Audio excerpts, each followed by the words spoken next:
Welcome back everyone to another practice session, c-betting medium strong hands in position, cutoff versus big blind. Let's jump right into the action on 10-9-4. First of all, we're going to focus on overpairs here, and we're looking into an example that is checking. This one is ace, king, jack, jack. A hand that we are betting is king, jack, jack, deuce. Now what is the difference here? Because both hands look quite similar, because they are both holding the jacks, blocking some of our opponent's best combo draws and straight draws. However, one is a check and one is a bet. Well, the difference here comes in the form of playability and the blockers. The left one has better playability once we check back, holding more overcards to the board, and it would suffer more from getting check raised. While the hand on the right doesn't have great playability at all once we check, but does have an additional blocker to the board in the form of the deuce. Especially in combination with those jacks already, we have strong blockers to make our opponent fold either on the flop or potentially on later streets if we are getting called. Another example is ace, jack, 6, a clear hand we want to check. On the other side, we have king, king, 10, 7, a hand that we're betting. Now, what is the difference here? Here we're looking at blockers and showdown value. We can both agree that both hands have a reasonable amount of showdown value. However, the showdown value on the left is much better than the showdown value of the hand on the right.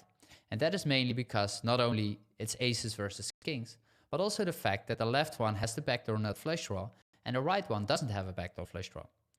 So the left hand is a clear check. I hope we can agree on that. We have showdown value, we have aces, we have a backdoor flush draw, and we definitely don't want to get check raised here. So we're checking and pot controlling. Now the right hand is somewhat more interesting maybe, because we still have that showdown value with the kings, but our playability, if you think about it, isn't as good.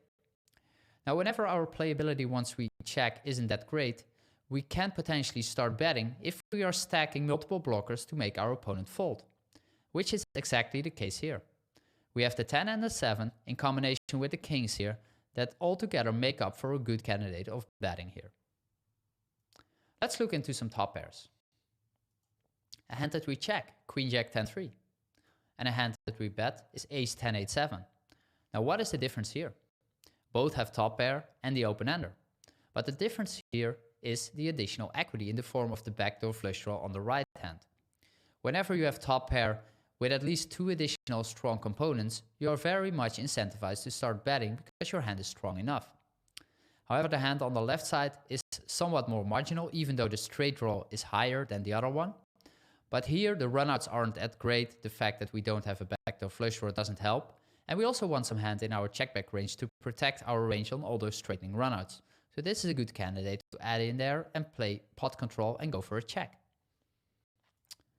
Ace, king, 10, 5 here, a good hand to start checking back. Ace, jack, 10, 3, that hand we are actually betting. Now what is the difference here?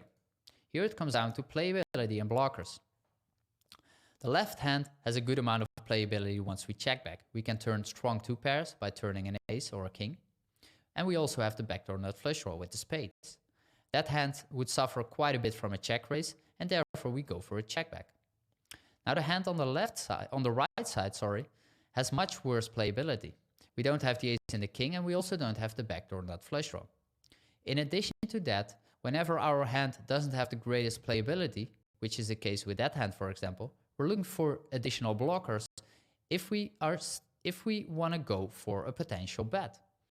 And with this specific candidate, we actually have a very powerful blocker, which is the jack, especially in combination with the 10. So the jack-10 combination, if our playability isn't great, we have a good candidate to start betting because those specific cards play a big role in our opponent's continuing range.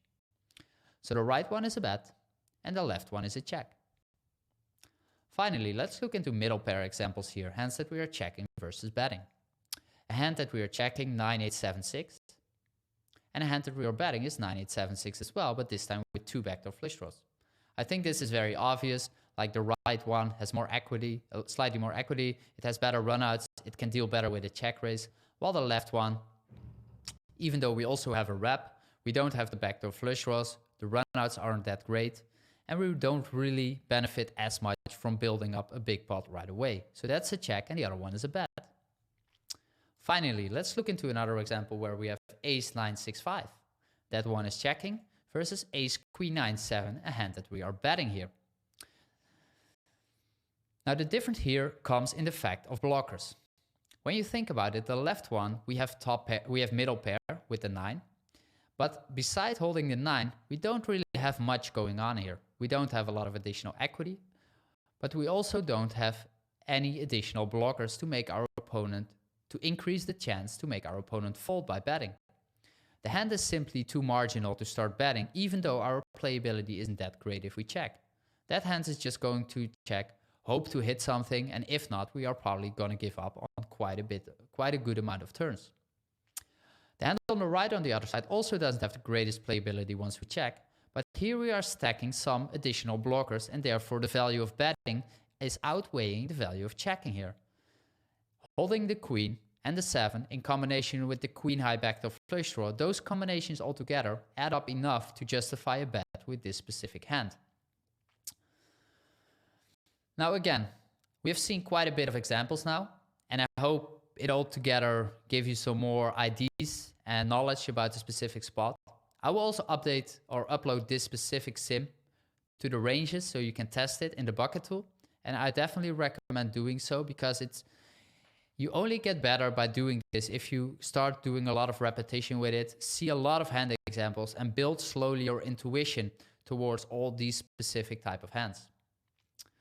So we now have seen 3 videos for this week. We had an introduction video on c-betting in position, medium strong hands, and we have seen 2 practical examples, one on queen 8-4 rainbow and now one on 10-9 deuce rainbow. I hope altogether it helps you get building some more intuition with how it comes to how to play medium strong hands in position, and definitely start testing yourself in the tool by building more knowledge there and practicing.